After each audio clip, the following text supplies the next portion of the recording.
आने वाले वक्त में एक ऐसा दौर आने वाला है जिसका जिक्र सुनते ही रूह कांप उठती है।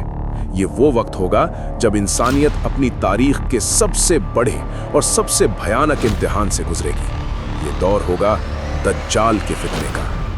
हदीसों के मुताबिक क़यामत से ठीक पहले दुनिया पर 3 ऐसे साल आएंगे जो हर इंसान के सब्र और ईमान को निचोड़ कर रख देंगे।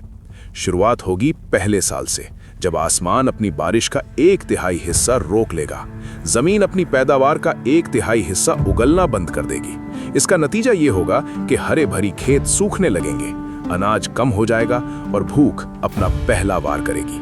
फिर आएगा दूसरा साल, जो पहले से भी ज्यादा सख्त और बेरहम होगा। आसमान से बरसने वाली रहमत यानी बारिश का 2/3 हिस्सा रोक लिया जाएगा। जमीन भी अपनी 2/3 पैदावार रोक लेगी। नदियां सूखने लगेंगी, जानवर प्यास से तड़पेंगे और इंसान पानी की एक एक बूंद के लिए तरस जाएगा। और फिर आएगा तीसरा साल। ये वो साल होगा जो दुनिया को हिला कर रख देगा। आसमान पूरी तरह से बारिश रोक लेगा, एक बूंद भी नहीं बरसेगी। जमीन पूरी तरह बंजर और वीरान हो जाएगी, एक दाना भी नहीं उगेगा। हदीस में आता है कि आसमान शीशे की तरह चमकने लगेगा और जमीन तांबे की तरह सख्त हो जाएगी। इस दौर में पूरी दुनिया में ऐसा कहर बरपेगा कि जानवर, मवेशी, परिंदे, यहाँ तक कि कीड़े मकोड़े भी हलाक हो जाएंगे। भूख और प्यास से पागल होकर इंसान का खून पिएगा। लूट मार, कत्लो गारत और बर्बादी आम हो जाएगी। लोग अपने घरों को, अपने वतन को छोड़कर भागने लगेंगे, लेकिन पनाह कहीं नहीं मिलेगी। इस खौफनाक दौर में इंसान 2 गिरोहों में बंट जाएंगे। एक तरफ होगी अहले ईमान की जमात, जिनके दिलों में अल्लाह का डर और सच्चा ईमान होगा, और दूसरी तरफ होगी मुनाफिकों यानी दोगले लोगों की जमात, जिनके दिलों में ईमान का नामो निशान तक नहीं होगा। दुनिया इस वक्त इतनी बूढ़ी और कमजोर हो चुकी होगी कि सिर्फ जिस्मानी ही नहीं बल्कि रूहानी कहर भी अपने चरम पर होगा।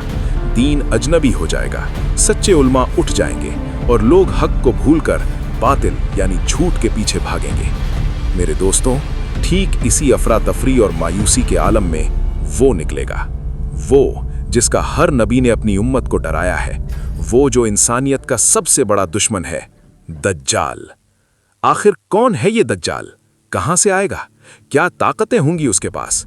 ये सिर्फ एक कहानी नहीं बल्कि हमारी और आपकी आने वाली नस्लों की हिफाजत का सवाल है। याद रखिए, जब से अल्लाह ने हजरत आदम अलैहिस्सलाम को पैदा किया, दुनिया में कोई फितना दज्जाल के फितने से बड़ा नहीं हुआ। हर नबी ने अपनी कौम को इससे खबरदार किया। सहाबाए किराम, जिनका ईमान पहाड़ों जैसा मजबूत था, वो भी इस फितने से पनाह मांगते थे और रोया करते थे। हमारे प्यारे नबी हजरत मोहम्मद मुस्तफ़ा सल्लल्लाहु अलैहि वसल्लम ने एक बार सहाबा को जमा किया और मिंबर पर तशरीफ लाए। सहाबा हैरान थे क्योंकि ये खुतबे का वक्त नहीं था। आप सल्लल्लाहु अलैहि वसल्लम ने फरमाया, आज तमीम दारी, एक सहाबी ने मुझे एक ऐसी खबर सुनाई है जो मैं तुम सबको बताना चाहता हूँ। तमीम दारी ने बताया कि वो 30 लोगों के साथ समंदर के सफर पर थे। तूफान आया और उनकी कश्ती 1 महीने तक लहरों में भटकती रही। आखिरकार वो एक अनजान जजीरे पर पहुंचे। वहां उन्हें एक अजीब मखलूक मिली जिसके जिस्म पर इतने बाल थे कि आगे पीछे का पता नहीं चलता था। उसने कहा, मैं जासूस हूं, तुम उस इबादत खाने में जाओ, वहां एक शख्स तुम्हारा शिद्दत से इंतजार कर रहा है। सहाबा अंदर गए तो देखा कि एक बहुत बड़ा और डरावना आदमी सख्त जंजीरों में जकड़ा हुआ है। उसके हाथ गर्दन से बंधे हुए थे। उसने सहाबा से पूछा, तुम कौन हो? उन्होंने बताया कि हम अरब से हैं। फिर उसने सवाल किया, क्या वो नबी, उम्मी नबी जाहिर हो गया है? सहाबा ने कहा, हाँ, वो आ चुके हैं और अरब पर उनका दीन गालिब हो चुका है। उसने फिर पूछा, जुगर के चश्मे का क्या हाल है? क्या उसमें पानी है? सहाबा ने कहा, हाँ, लोग उससे पानी पीते हैं और खेती करते हैं। फिर उसने पूछा, बैसान की खजूरों का क्या हाल है? क्या वो फल दे रही हैं? सहाबा ने कहा, हाँ। ये सुनकर उस शख्स ने 3 भयानक चीखें मारी और कहा, सुन लो, मैं दज्जाल हूँ। वो वक्त करीब है जब मेरी बेड़ियां टूट जाएंगी और मैं आजाद हो जाऊंगा। मैं जमीन के हर कोने को रौंद डालूंगा सिवाय मक्का और मदीना के, क्योंकि वहां जाने की मुझ में ताकत नहीं होगी। हमारे नबी सल्लल्लाहु अलैहि वसल्लम ने फरमाया, मैं आखिरी नबी हूं और तुम बेहतरीन उम्मत हो। दज्जाल तुम्हारे ही दौर में निकलेगा। अगर वो मेरी मौजूदगी में निकला तो मैं उसका मुकाबला करूंगा, लेकिन अगर मेरे बाद निकला तो हर मुसलमान को अपनी हिफाजत खुद करनी होगी। दज्जाल इस दुनिया में पैदा नहीं होगा, वो पहले से मौजूद है और कैद है। हदीस के मुताबिक वो मशरिक की तरफ खुरासान यानी मौजूदा ईरान अफगानिस्तान के इलाके से निकलेगा। देखने में वो एक जवान मर्द होगा जिसका कद लंबा और जिस्म भारी भरकम होगा। उसकी एक आंख फूले हुए अंगूर की तरह होगी और दूसरी खून जैसी लाल। उसके माथे पर साफ साफ काफिर लिखा होगा, जिसे हर मोमिन पढ़ सकेगा, चाहे वो अनपढ़ ही क्यों ना हो। उसकी सवारी एक बहुत बड़ा गधा होगा जिसके दोनों कानों के बीच का फासला ही 40 हाथ होगा। वो हवा से बातें करेगा। शुरू में वो खुद को एक नेक इंसान और इस्लाम का हमदर्द जाहिर करेगा, लोगों को भलाई की दावत देगा। फिर जब उसके मानने वाले बढ़ जाएंगे तो वो नबूवत का दावा करेगा और आखिर में वो अपनी असलियत दिखाएगा और खुद को खुदा कहेगा।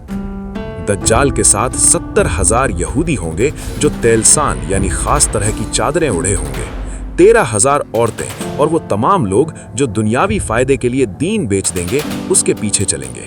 शैतान उसकी मदद करेंगे और कहेंगे, तू जो चाहे करवा ले, हम तेरे साथ हैं। दज्जाल सिर्फ 40 दिन तक दुनिया में रहेगा, लेकिन वो 40 दिन आम दिन नहीं होंगे। पहला दिन 1 साल के बराबर होगा, दूसरा दिन 1 महीने के बराबर, तीसरा दिन 1 हफ्ते के बराबर और बाकी दिन आम दिनों जैसे होंगे। वो पूरी दुनिया का चक्कर लगाएगा। उसके पास दुनिया के तमाम खजाने होंगे जो उसके पीछे ऐसे चलेंगे जैसे शहद की मक्खियां अपने सरदार के पीछे चलती हैं। वो लोगों को आजमाने के लिए बड़े बड़े जादुई करिश्मे दिखाएगा। वो आसमान को हुक्म देगा तो बारिश होने लगेगी, जमीन को कहेगा तो सब्जा उगाएगा। वो एक इंसान को मार डालेगा और फिर उसे जादू से जिंदा करके दिखाएगा। उसके एक हाथ में जन्नत होगी और दूसरे में दोज़ख यानी आग। लेकिन याद रखना, उसकी जन्नत असल में आग होगी और उसकी आग असल में ठंडी और राहत वाली जन्नत होगी। जब वो मक्का और मदीना की तरफ बढ़ेगा तो वहां फरिश्तों का पहरा होगा। वो अंदर दाखिल नहीं हो सकेगा और मदीना के बाहर एक दलदली जमीन पर पड़ाव डालेगा। उस वक्त मदीना में 3 जबरदस्त जलजले आएंगे, जिससे डरकर हर मुनाफिक और कमजोर ईमान वाला शहर से भागकर दज्जाल के पास चला जाएगा। उस दिन मदीना पूरी तरह पाक हो जाएगा और उसे यौमुल खलास यानी छुटकारे का दिन कहा जाएगा। उस वक्त सच्चे मोमिन बहुत सख्त तकलीफ और भूख में होंगे। वो अपनी जान बचाने के लिए दुखान नामक पहाड़ में पनाह लेंगे। दज्जाल उनका पीछा करेगा और उन्हें घेर लेगा। जब हालात मायूसी की हद तक पहुंच जाएंगे, ठीक उसी वक्त अल्लाह की मदद आएगी। आसमान से हजरत ईसा अलैहिस्सलाम नाजिल होंगे। ये वो टर्निंग पॉइंट होगा जब हक बातिल पर फतह पाएगा। हजरत ईसा को देखते ही दज्जाल ऐसे पिघलने लगेगा जैसे पानी में नमक पिघलता है। हजरत ईसा उसका पीछा करेंगे और फिलिस्तीन के मुकाम लुद के दरवाजे पर उसे अपने नेज़े से कत्ल कर देंगे। उसके तमाम पैरोकार भी खत्म हो जाएंगे और दुनिया से इस सबसे बड़े फितने का खात्मा होगा। मेरे दोस्तों, ये सिर्फ एक वाकया नहीं, एक चेतावनी है। अल्लाह हम सबको और हमारी आने वाली नस्लों को दज्जाल के फितने से महफूज रखे। कमेंट में आमीन जरूर लिखें और इस पैगाम को सदका जारिया समझकर ज्यादा से ज्यादा शेयर करें। क़यामत से जुड़ी और भी निशानियां जानने के लिए हमारे साथ जुड़े रहें।